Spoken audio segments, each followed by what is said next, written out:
Thank you very much, and thanks to everybody here who's given me such a great welcome, to Kirsten and our team, and thank you to the translators in advance. I'm going to be talking about some of the thoughts I've had in the last 12 months really, and this reflects on a project which I've just started with a team of colleagues in Cambridge. So I'm thinking about job quality and job quantity, and reflecting on bringing together some of the different themes that I've been working on over many years. So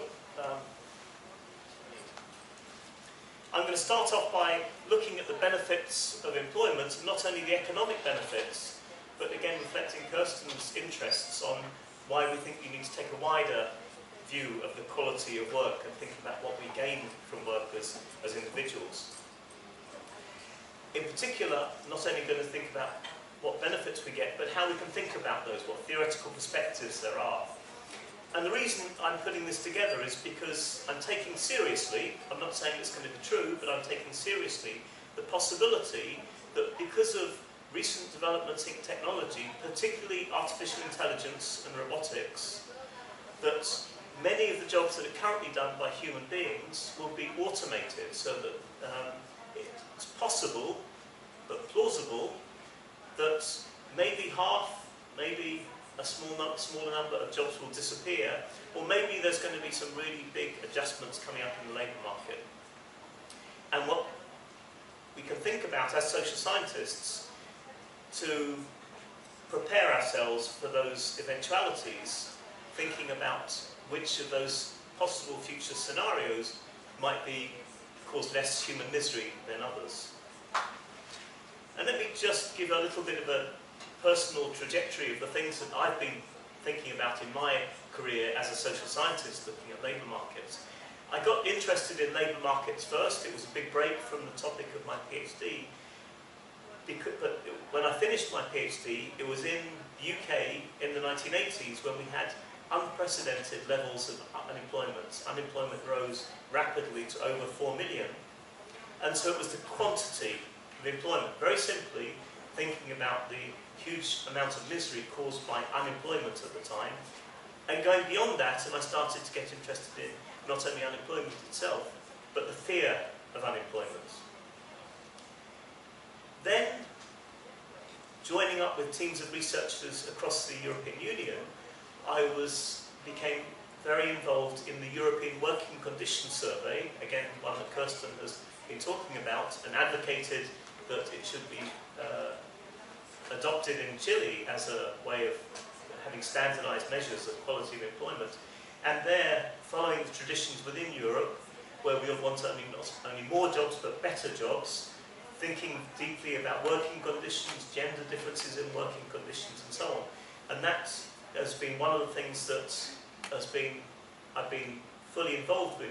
The European Working Conditions Survey is done every 5 years, and I've been involved in the 2000, 2005, 2010 and 2015 surveys, and just 2 weeks ago I was in Brussels preparing for the 2020 survey, looking to our next measurement across all of those 30 plus European and other countries.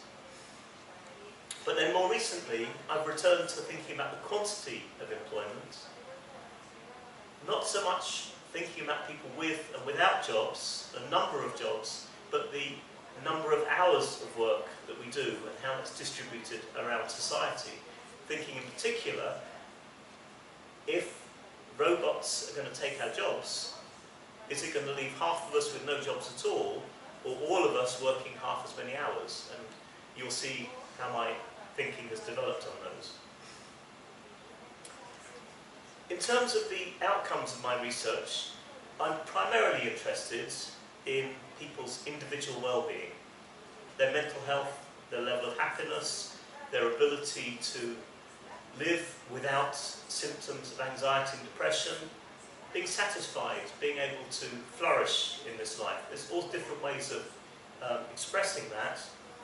It's not the only thing that's important. I'm not saying that economics is unimportant. There are wider issues, not only for workers, but for their families as well. But that gives you some idea of what I'm interested in when I talk about well-being.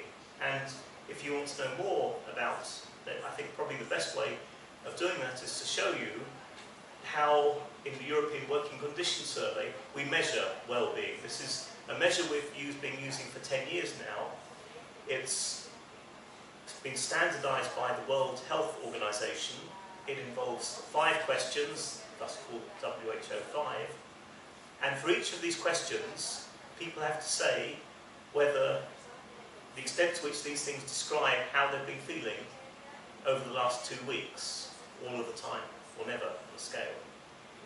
And you can have a look through, and maybe if you want to know how I would rate you in terms of your well-being, you can think how you'd ask those questions. Have you, in the last 2 weeks, been feeling cheerful and in good spirits? Felt calm and relaxed? Felt active and vigorous? Did you wake up feeling fresh and rested?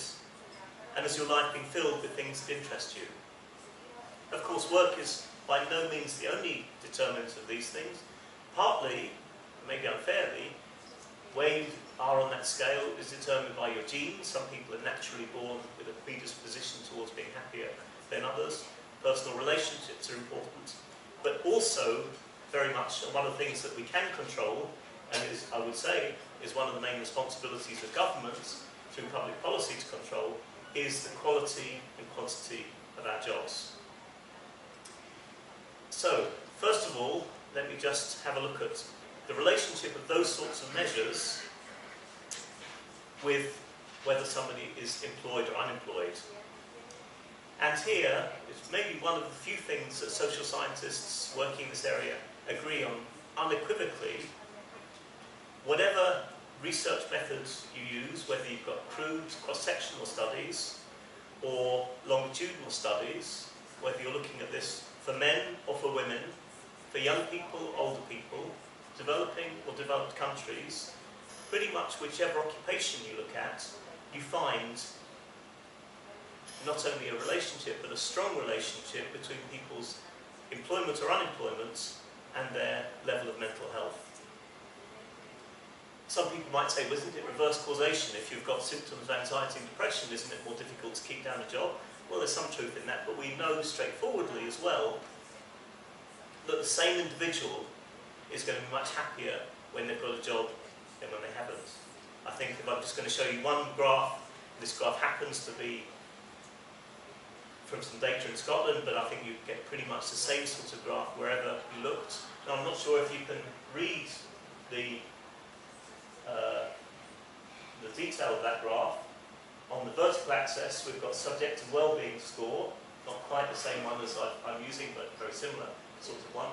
And you can see that there are differences between, say, men and women. On some measures, women score slightly higher than men. Housewives tend to score a bit lower, and I ought to say that this is all these lines are relative to a female employed single person. Being married increases your well-being, for a short time anyway. Seriously. I have to be careful, my wife is in the audience. Living together is good for your well-being. Being divorced is bad. Being separated, again, if you've had a recent separation, you tend to have lower levels of well-being. Being widowed is not good for you, but it is something surprisingly that people get used to more than some other states. But compared to all of those other things, you can see this big line in the middle, the negative effect of being unemployed dwarfs all those other effects. So we have to take really seriously, I think anybody interested in public policy has to take so seriously the effects of unemployment. It is the single biggest, I would argue, cause of human misery, which is in the direct control of the government. Like I say, and whatever method of research you use to look at that, you'll tend to find that as a... Of course, I'm generalising. If you look at some qualitative studies, you look at individuals, there are some individuals, a very small number of individuals, who at least find some positive things about being unemployed, maybe enjoying spending more time with their families, more time in their leisure pursuits, but those are, again, very much outweighed by all the negative experiences we hear about unemployment. Where there's more controversy is why we get that effect. What is it about jobs? that give that boost to our well-being? Why are they so good for us? The most obvious answer is, why do we work? We work to get paid, we work for a wage. It's the money, obviously.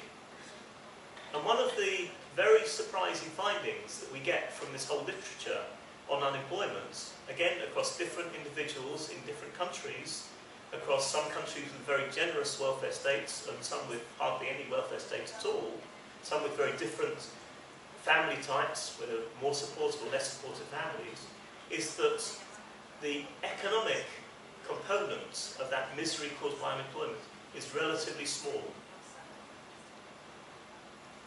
Maybe it was greater when we look historically, when unemployment was often associated with poverty and starvation. But in middle and more advanced developed countries, welfare states tended to have been able to avoid that. So if it's not the money, what is it? Here I could show you many different theories. I'm going to show you just one, but I think the other theories I could show you are not dissimilar to that.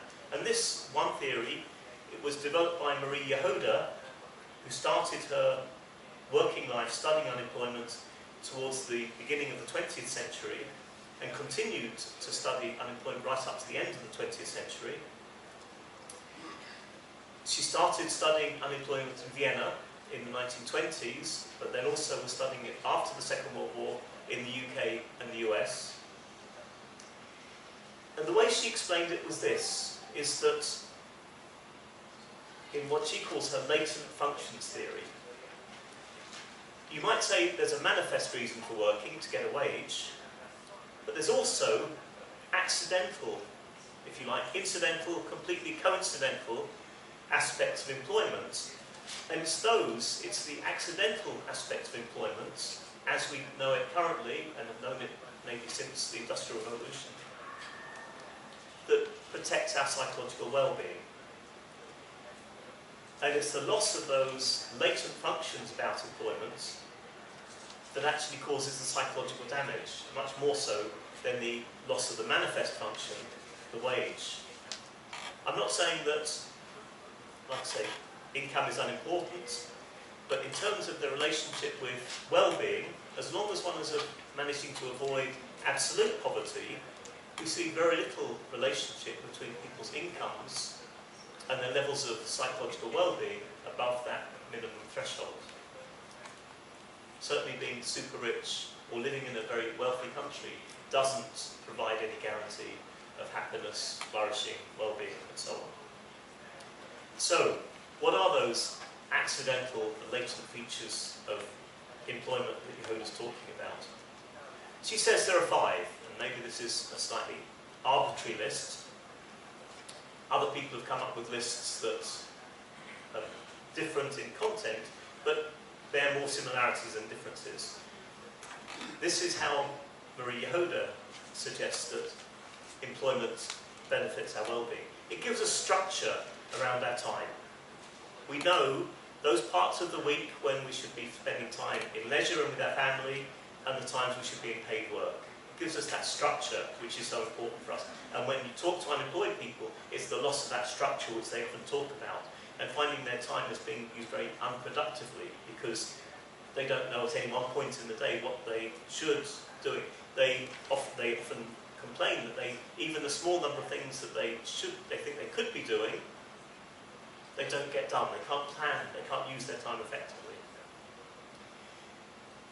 Employment gives us social contact, and importantly, Yehuda would say, there's something about the social contact we get in employment which tends to be different to that which we get at home within our households. It tends to be less emotionally charged. People tend to, at work, as a big generalisation again, treat each other with more respect, so that when people lose their jobs, they'll often say that they really miss the people at work, even the people they didn't consider their friends, even the people they didn't like at work, they miss their company. It's that enforced company that you get inside the workplace. There's a sense of collective purpose. You're acting as a group with other employees to achieve what most people would describe as useful meaningful goals that are set within the workplace. You're not just looking after yourself, you've got some sense of wanting to achieve greater things. In industrialised countries, we very much associate people's identity or status with their occupation. It's one of the first things we want to know about somebody, and one of the reasons why unemployed people fear social contact outside of their household. They worry a lot about people asking them what they do, and having to reveal that they're unemployed, that they lack that identity, is something they feel a lot of individual shame about, even though they might know themselves that they're not the cause of unemployment. Unemployment might be caused by governments, might be caused by economists, not by the individuals. Still, there's still that sense of stigma around unemployment. And finally, Yehuda says it's that regular, enforced activity that's so important. Again, psychologists tell us that having a lot of time on your hands, time to ruminate, is bad for you, particularly if you've got a predisposition towards depression. Just thinking a lot gets you to start to worry. And if you've got enforced activity through employment, again, it will protect you from that. So there you are. That's, in a nutshell, Yehuda's theory. Yehuda, in formulating this theory as a combination of her work from the 1930s through to the 1970s, suggested that it wasn't, these aren't things you find particularly only in good jobs. She would say that most jobs have many, if not all, of those features. They're not there because human resource managers are particularly good at creating perfect jobs for individuals. They just happened. It was one of the great accidents of the Industrial Revolution that it created this environment that happened to be conducive to human well-being.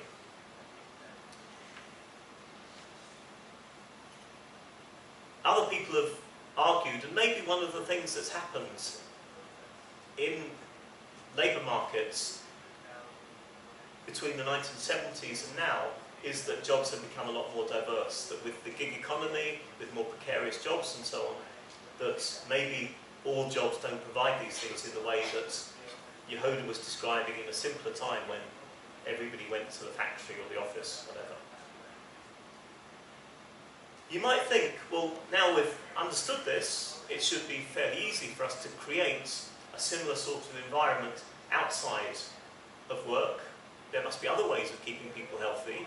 And lots of people, including Marie Yehuda herself, attempted to find alternative ways of fulfilling those institutions, whether through community organisations, through religious groups, and so on. But in many cases, people have failed to do that. It's been surprisingly difficult to find any other institution, apart from employment, that gives people that environment that seems to be so conducive to well-being. So, given that as our accumulated understanding from research on unemployment over the past few decades, what does it tell us about the future with these scenarios that robots is one of the things that we often see in science fiction films and portrayed in graphic presentations of the future?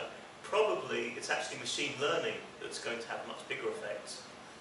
And we see that, I think in a relatively short period, we're not talking the end of the 21st century, I think we're talking in 15 to 20 years' time, that we could have job losses of maybe, in some cases people are talking 50% of the work that's currently done by humans could be automated before the year 2035. Other people have said those are grossly inflated and have claimed lower figures. I don't think any of us really know, and I don't want to be one of those people who, like many economists and sociologists before me, have made sweeping predictions about the future of work or the lack of work only to be almost certainly proved wrong. But what I do think is we need to start thinking about these things seriously and thinking through how we can apply our current knowledge about labour markets to these futures. So let me just describe some of this material that some of you may already be familiar with. Particularly, there were two Oxford's social scientists, Frey and Osborne, who tried to quantify the extent to which different jobs would be at risk from automation. And they took into account many different factors, sometimes to do with the social and highly skilled aspects of jobs, and other things more simply to do with just manual dexterity, the extent to which you needed to be able to work fast and with very complex jobs, or jobs working with very small components, which they thought almost certainly robots would be able to do better than most humans in the near future. The other things that they thought would be protecting jobs from being automated were being socially perceptive, being able to read the emotions of other human beings, being able to negotiate with them or persuade them. They thought many caring jobs would be protected from being automated. I'm not so sure. They thought the jobs that involved originality, creativity, would be protected. I think now, and this is several years since they did that work, I think with the advances we've seen in machine intelligence, even over the last 3 or 4 years, some of those jobs which they thought would be difficult to be automated, we're getting a lot closer to automating them. One of the things that is, I think we have to remember, if anybody stood in this lecture theatre and suggested 15 years ago that we'd be able to have cars driven without human beings that would be able to cope well in a city environment, you'd have thought them crazy. You'd have thought maybe this is something that will happen at the end of the 21st century in 100 years' time. But we think we need so many about human skills, human intuition. It's so difficult for humans to learn to drive a car that getting a machine to drive a car safely in different conditions would be unthinkable. Now we know that already in that short space of time, actually cars can be driven by computers better and more safely than human beings. We've still got some problems to sort out, to do with legal problems and ethical problems, but the ability of this technological change to happen very quickly has been something that's come as a big surprise. And the main reason for this is because whereas some of the advances in technology historically required a lot of human input into that programming, effectively now we've got algorithms that can teach themselves. It took many decades to teach computers to play chess to a standard that would bring grandmasters to, and the progress there was so slow, many people thought that would never happen. With recent advances you may have seen in the game of Go, in some ways a more advanced, more difficult, more complex game than chess, the advances were done in weeks or even hours once they got the algorithms correct, once the computer could teach itself. So, I'll come back to that, but to me that's absolutely key to understanding the way this change is going to affect us, the speed at which these things are going to happen, much more quickly than technical. Some of the advances we saw in the Industrial Revolution, we were talking about many decades between inventions being made, say the industrial internal combustion engine, and those being able to be used on a mass market by many of us. It needed the whole infrastructure to be put in place. That isn't necessarily the case with the newest technologies.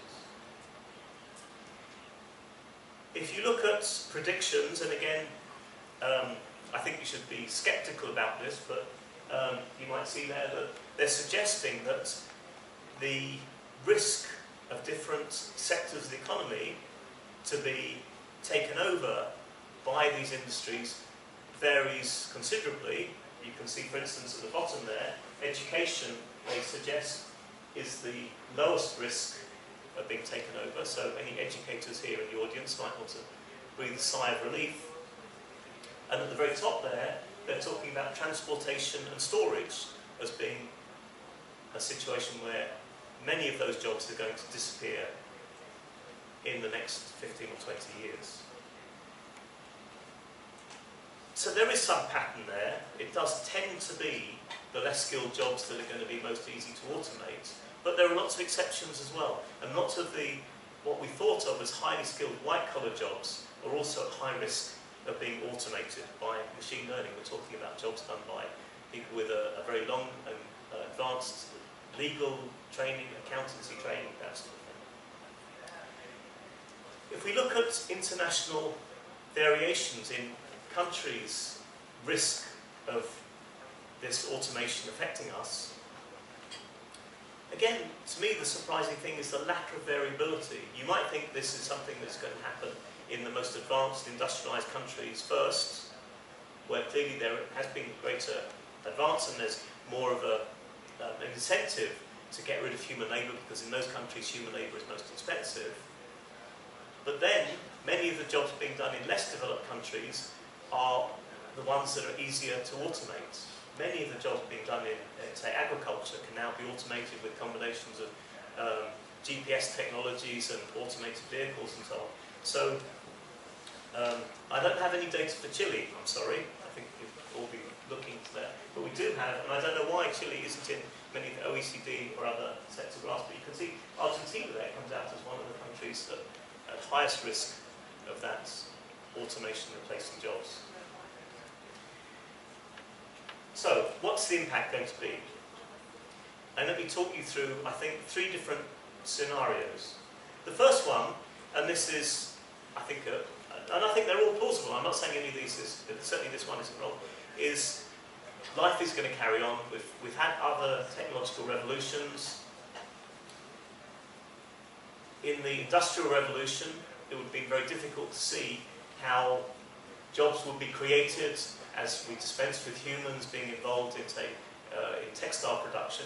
But of course we know that many of those previous revolutions in terms of agriculture, manufacture and so on, very quickly, as just at the same rate as jobs were destroyed in some sectors, they were created in other sectors.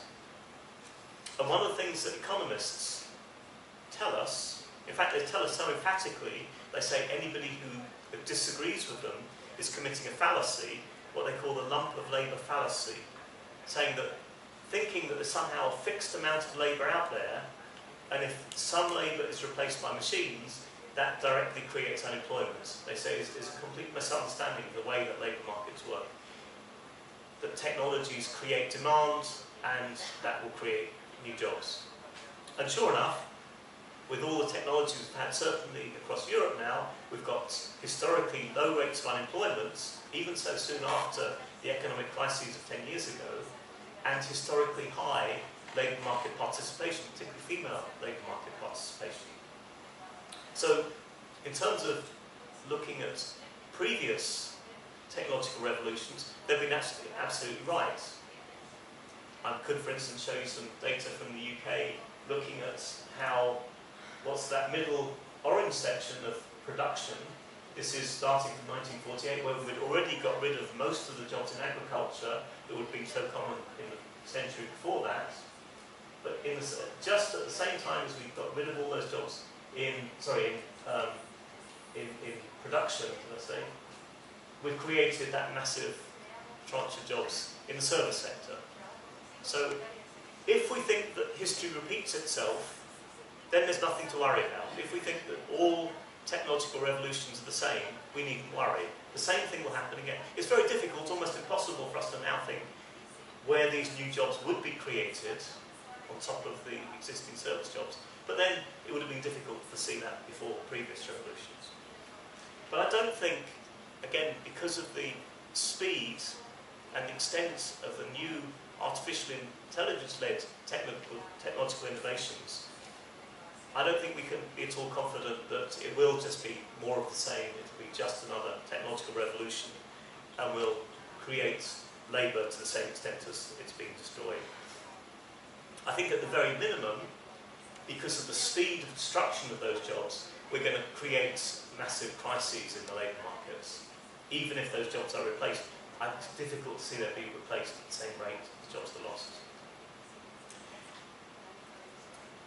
But let's think about other scenarios, maybe more negative scenarios. But I think that, well, they might not be so negative.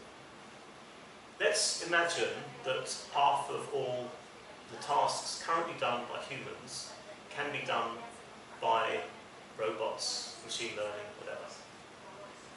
And a lot of thought has been gone into already what effect this will have on the distribution of wealth, distribution of income, given that we still rely on the labour market as our primary way of distributing wealth in economies.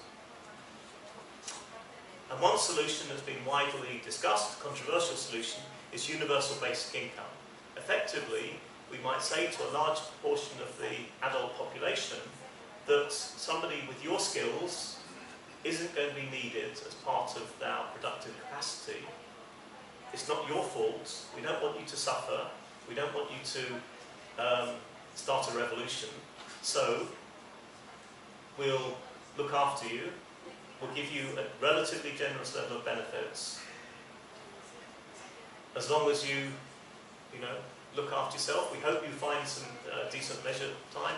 But even if you just stay at home and watch television or play computer games, you will be supported with this basic income, this universal basic income. It's difficult. People have been experimenting with it in some countries so far on a small scale. It's difficult to see with current levels of taxation or even higher rates of taxation how it can be made to work in a truly universal fashion. But if we have higher productivity, and if we have, which should come with a large number of jobs being automated, then possibly that's the way to go. But I think we need to think beyond that. I think that's just looking at one of the important aspects in which these things are going to affect our lives. Going back to what I was saying 10 minutes ago, it's those jobs that give people the quality of life and the psychological well-being, not the income. So we need to think about how we can redistribute not only the income, but the work. And so what I've been doing with my team in Cambridge is to think about an alternative scenario where we have greatly reduced hours of work rather than reduced employment. And this is something that's been predicted for quite some time by a number of theorists. Keynes himself said about 100 years ago that he confidently predicted that his grandchildren would be working 15 hours a week. Of course, he was completely wrong. But let's go back to that and let's start taking that seriously. First of all, if we look at, I've got some data here for about the last 30 or 40 years, you can see that in some countries there's been almost no change in the hours of work that people are doing over a year. So we're taking into account not only the weekly hours, but also the number of weeks of vacation that we receive. In the United States, the red line, and the UK, the top blue line, very little change over that period. But in other countries where there has been a political will by government or by trade unions, we have seen considerable reduction, although again, more recently, stabilisation. In Germany, in the 1990s, trade unions were very keen to drive down, as part of annual bargaining, drive down hours of work. And in France, we had governments who were very keen to experiment with reducing hours of work. So I think there is some possibility that with the right regulation, hours of work can be more closely controlled than they have in the past. But again, I'm not an expert on that, and I would very much welcome suggestions from economists or labour lawyers on how we can do that. But just to give you one example of how that has been done very successfully in Europe, probably if I was going to point to one measure that was more successful in increasing the quality of working life in Europe than anything else, it would be the European Working Time Directive, where we tried, not with 100% success, but largely successfully, to reduce the number of people working more than 48 hours a week, because the evidence we had was that there were a number of things that were quite destructive to individuals and to families and communities about people working those very long hours. So I do think that in as much as we have been able to reduce excessive working hours in the past, there are ways of continuing to do that, but that's difficult. Let me just show you again some figures on working hours. And I was really quite surprised by this. Here we've got a graph, you can see it, that has got two sets of lines on it. One that shows in the blue lines the proportion of the workforce, the full-time workforce, working over 50 hours a week. And you can see Japan is right up at the top there. The majority of workers in Japan working more than 50 hours a week. And we know Japan has got this very unusual, particular work ethic. But Chile is right up at the top of that graph as well. Very, again, compared to all the other OECD countries, Chile has got very long working hours. But then if you look at the red lines, which is GDP adjusted for purchasing power parity per hours worked, in other words a measure of productivity, how much are you actually achieving in that time, Chile has got pretty much the lowest rate of productivity per hour. So the idea that by reducing the number of hours we work, we simply reduce productivity at the same time, there isn't much evidence of it. Even you could read that graph that by reducing the number of hours that people work, you can make them more productive. How far should we go? How far can we go to reduce the working week, but still people get the benefits of it? And you think that would be a very straightforward question. For most other things that any scientist or social scientist recommend that's good for your health, they will also tell you how much of it you need to be good for your health. Doctors telling us that eating apples and fruit is good for us. So there you are, you should be eating your fruits. And if you ask doctors how many pieces of fruit you need to eat a day, they will tell you very clearly it's 5 a day. That's the recommended dose. 10 might be even better, but a minimum of 5. If you've got a headache, you need to take tablets for a headache. And there you are, I carry them with me. If you only take 1 of these, it's probably not going to be strong enough to get rid of your headache.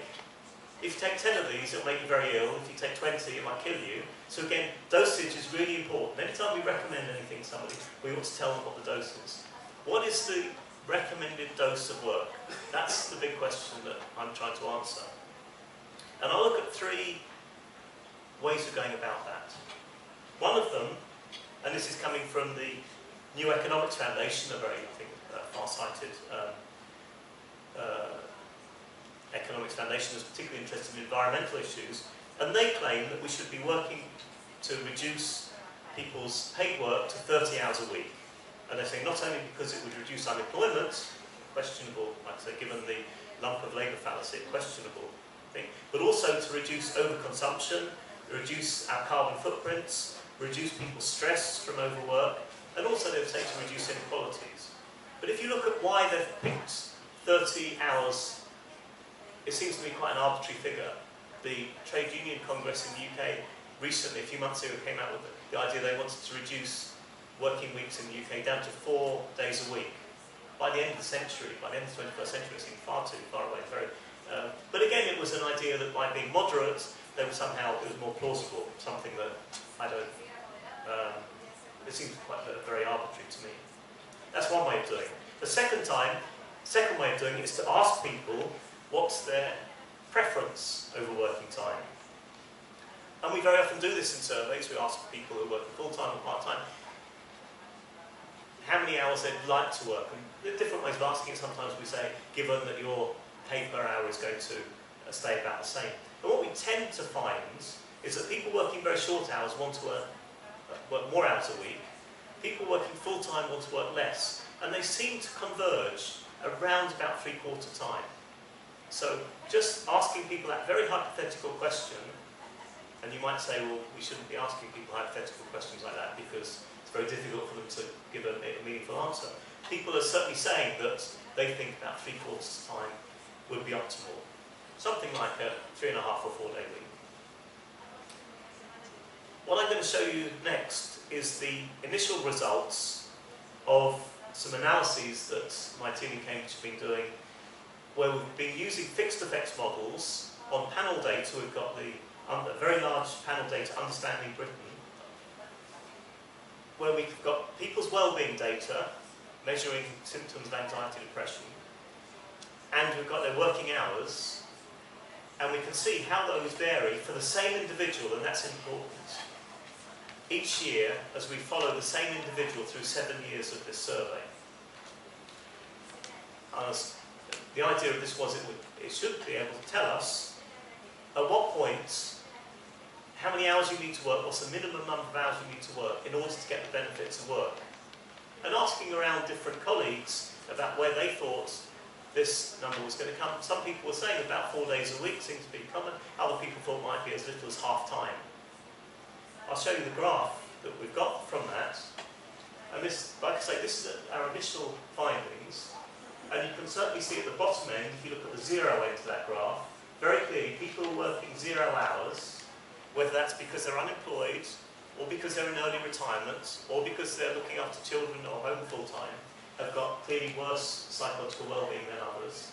You get slightly different lines here for men and women, and for what form of inactivity that is, whether it's unemployment or not. But overall, the effect is we've got this strange dip you can see for 16 hours for men, and that's just, I think, that's a quirk of the benefit system in the UK that allows people to work up to 16 hours before it reduces their benefits. Ignore that. But what this seems to be showing is that around about 8 hours gives you pretty much all the benefits of paid employment, all the psychological benefits of paid employment in terms of giving that routine, that contact out of family, those shared goals, and so on.